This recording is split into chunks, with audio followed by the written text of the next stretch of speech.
Assalamualaikum teman-teman, salam sejahtera untuk kita semua ya. Jumpa lagi, kali ini saya mau membagikan sedikit cerita tentang asal-usul gulai. Gulai alias gulai adalah masakan Indonesia berbahan baku daging ayam, aneka ikan, kambing, sapi, jeroan, atau sayuran seperti nangka muda dan daun singkong yang diolah dalam kuah bumbu rempah yang bercita rasa gurih yang berasal dari Sumatera, Indonesia. Ciri khas gulai adalah bumbunya yang kaya rempah antara lain kunyit, ketumbar, lada, lengkuas, jahe, cabai merah, bawang putih, adas, pala, serai, kayu manis, dan jintan yang dihaluskan, dicampur kemudian dimasak dalam santan. Masakan ini yang memiliki ciri khas berwarna kuning karena pengaruh sari kunyit. Makanan ini dianggap sebagai bentuk lain dari kari dan secara internasional sering disebut sebagai kari ala Indonesia. Meskipun dalam seni kuliner Indonesia juga ditemukan kari. Gulai adalah salah satu jenis hidangan yang tersebar luas di Nusantara, terutama di Sumatera dan Jawa. Hidangan ini berasal dari Sumatera yang diciptakan oleh suku Minangkabau yang gemar mencampurkan rempah-rempah yang dulunya didatangkan langsung dari Kepulauan Maluku yang dikenali sebagai Kepulauan Rempah. Gulai adalah salah satu bumbu hidangan dasar yang paling dikenal dalam masakan Minangkabau. Kuah gulai yang berwarna kuning ini menjadi bumbu dan memberikan cita rasa bagi berbagai macam hidangan yang disajikan di rumah makan Padang. Kuah atau bumbu gulai biasanya kental dalam hidangan Minangkabau, Palembang, dan Aceh. Akan tetapi di Jawa, kuah gulai lebih cair menjadi semacam sup yang dihidangkan panas-panas yang berisi daging atau jeroan kambing.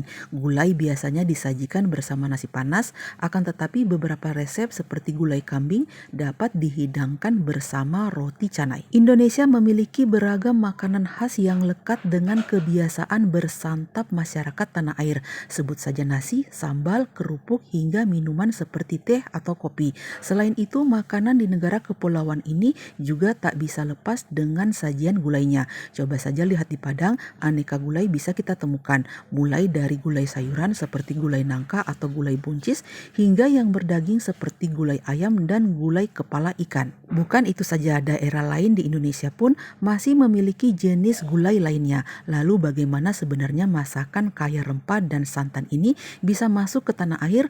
Menurut pakar kuliner Ari Parikesit, gulai di Indonesia sendiri mendapat pengaruh dari India, khususnya India Selatan atau Tamil Nadu. Gulai tumbuh dan berkembang di Sumatera. Dalam tumbuhnya gulai pertama di Sumatera ini mendapat pengaruh dari India, namun cita rasa India diubah total dengan aneka bumbu dan rempah khas Nusantara. Isiannya pun tak lagi sama, hampir semua protein hewani sampai aneka sayur menjadi isian gulai khas Indonesia. Perjalanan gulai kemudian meluas hingga ke Pulau Jawa, namun di Jawa sendiri cita rasa gulai berubah menjadi lebih encer, menggunakan kecap atau gula merah hingga tidak lagi memakai bumbu keras seperti kapulaga. Sementara gulai sayur yang banyak disajikan di Sumatera tidak ikut berkembang di tanah Jawa. Di Jawa, gulai hanya berkutat di sajian gulai kambing, sapi, ayam, dan lain-lain. Jenis-jenis gulai khas Indonesia. Yang pertama ada gulai ayam. Gulai satu ini biasanya kita temukan di rumah makan khas Padang. Selain rendang, biasanya gulai juga banyak diburu oleh pecinta masakan khas Minangkabau tersebut. Ini dikarenakan cita rasa kuah gulai yang gurih, sedikit pedas, dan kaya rempah tersebut meresap ke dalam daging ayam nan lembut. Yang kedua ada gulai cubadak. Gulai lainnya yang juga wajib ada di rumah makan khas Padang adalah gulai cubadak atau gulai nangka muda. Tekstur nangka yang kenyal, berserat, dan empuk sangat mudah menyerap kuah gulai yang gurih dan kaya rempah. Biasanya gulai nangka juga dicampur bersama irisan kol dan kacang panjang. Gulai cubadak sendiri bukan hanya disajikan di rumah makan Padang saja, melainkan juga di warung nasi seperti warteg. Namun perbedaannya terlihat pada kekentalan kuahnya. Jika pada masakan Padang, kuah gulai Cubadak tampak kental, sedangkan di rumah makan khas Jawa biasanya kuahnya lebih encer. Yang ketiga ada gulai belacan. Jenis gulai satu ini berasal dari Riau, dinamakan gulai belacan karena memang terdapat campuran sambal belacan di dalam kuahnya, sehingga warnanya lebih terlihat merah. Cita rasanya sendiri tetap didominasi oleh gurih santan, namun ada sedikit sentuhan asam yang samar-samar. Ini dikarenakan terdapat campuran air asam Jawa pada bumbunya, namun hanya digunakan dalam jumlah yang sedikit saja. Yang keempat ada gulai tunjang. Gulai tunjang atau juga dikenal dengan gulai kikil adalah makanan khas Padang, sama seperti bahan gulai lainnya, hanya saja yang membedakan ialah menggunakan kikil atau kaki sapi. Gulai ini disukai karena tekstur tunjang yang kenyal dan gurih, ditambah kuah gulai yang meresap akan terasa semakin nikmat. Yang kelima ada gulai kepala ikan. Gulai satu ini disukai karena resapan bumbunya yang merasuk hingga ke sela-sela daging kepala ikan. Kepala ikan yang digunakan adalah kepala ikan kakap dengan ukuran yang lebih besar dari jenis ikan lainnya. Makanya meski daging pada kepala ikan terbilang sedikit, namun bumbunya yang meresap hingga ke tulangnya membuat orang betah menyeruputnya hingga bersih. Yang keenam adalah gazebo. Jenis gulai lainnya yang banyak memiliki penggemar adalah gazebo. Makanan yang biasa ditemukan di rumah makan ini menggunakan lemak-lemak yang masih menempel di daging sapi. Rasanya sendiri gurih, kenyal, dan lembut.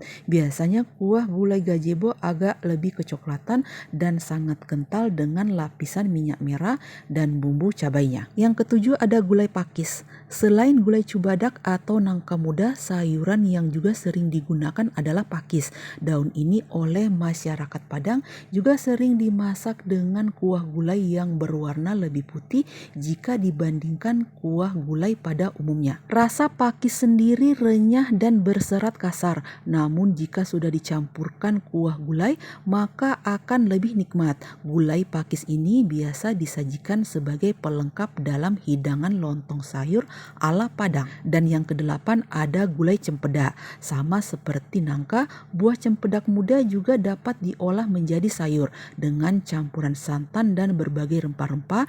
Cita rasa gulai cempedak yang gurih dan lezat bisa kita nikmati bersama nasi putih hangat. Jika suka dengan kuah gulai yang lebih pedas, kita hanya perlu mencampurkan beberapa buah cabai pada bumbu gulainya. Oke lah teman-teman, demikian sedikit cerita saya tentang asal-usul gulai dan jenis-jenisnya. Semoga apa yang saya bagikan ini bermanfaat dan bisa menjadi inspirasi bagi teman-teman yang lain dalam menyajikan konten-konten menarik di channel masing-masing. Terima kasih juga saya ucapkan bagi teman-teman yang selalu setia menonton video-video dari saya, teman-teman yang sudah subscribe, like, komen, dan share.